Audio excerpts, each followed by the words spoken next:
Tek avuşa kıyaşka, gün avuşa ayına.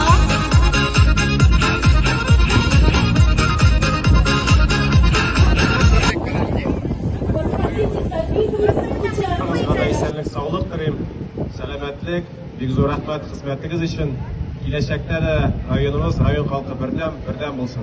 Rahmet, bayram mübarek. Dostlar sizge bəxtlərini alıb gitsin dostları. Bəxtli bu durmuşlarda yaşayınız düz nurlara.